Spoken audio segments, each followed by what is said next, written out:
जोहार जय आदिवासी। आज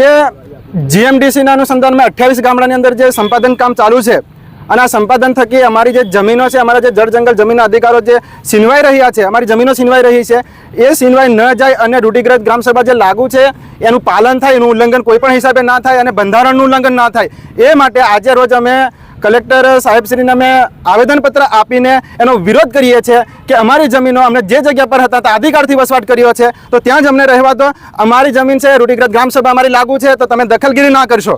એ જ અમારે અત્યારે વિરોધ નોંધાવી રહ્યા છે અને આવેદનપત્ર આપ્યું છે અને આવતીકાલે રાજ્યપાલ અને રાષ્ટ્રપતિને પણ મોકલવાના છે।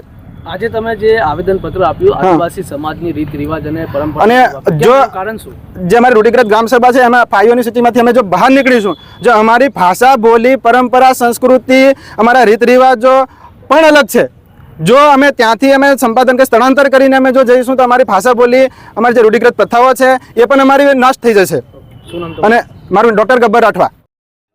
આજે અમે નાખલ ગામની આજુબાજુના ગામોના આગેવાનો સાથે અમે છોટાઉદેપુર કલેક્ટર કચેરી શ્રી સાહેબની ઓફિસમાં આવેદનપત્ર આપવા માટે આવ્યા છે। મેન અમારો પ્રશ્ન એ છે કે અમારો સમાજ આદિ અનાદિ કાળથી પહાડોમાં ડુંગરમાં વસનારો સમાજ છે, અમારે ખેતીમાં પાકતું નથી છતાં બી 2 ટંકનું ખાવાનું અમારી સાથે પાકે છે, તેમ છતાં પણ અમે એક રૂઢિગત ગ્રામસભાને અનુસંધાને ભેગા થઈને આજે અમારું જળ જંગલ જમીન બચાવવા માટે અમે ભેગા ચર્ચા કરી અને ભેગા થયા અને એ મુદ્દો લઈને અમે આવ્યા છે। છેલ્લા ઘણા સમયથી અમારા ગામની અંદર આજુબાજુના ગામમાં ડ્રિલિંગ સર્વે કરવા માટે જીએમડીસી દ્વારા આવે છે, અમે પૂછવામાં આવે ત્યારે અમને જવાબ આપતા નથી, તેમ છતાં અમે પૂછીએ તો બી જવાબ નથી આપતા, એટલા માટે અમારે આનો જવાબ લેવા માટે અમે કલેક્ટર શ્રી સાહેબની ઓફિસમાં આવ્યા છે। બીજું કે ગામ વતી અમે એવું પણ જણાવીએ છીએ કે સર્વે કરે અને સર્વે કર્યા પછી કંઈક ખનિજ નીકળે તો અમારા સમાજનું શું, અમારા ગામનું શું, એનો મેન અમારો આ પ્રશ્ન છે, એ ગંભીર પ્રશ્ન છે અને અમે અમારી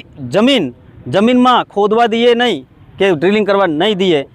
એ આપના માધ્યમથી કલેક્ટર શ્રી સાહેબને અમે કહેવા માટે આવ્યા છીએ। આગામી તમારી રણનીતિ શું રહેશે? આગામી રણનીતિ અમારા જે ગામના જે રૂઢિગત ગ્રામસભા છે એ ગ્રામસભામાં જે કંઈક નિર્ણય લેવાય એને અનુસંધાને અમે આગળ કરીશું।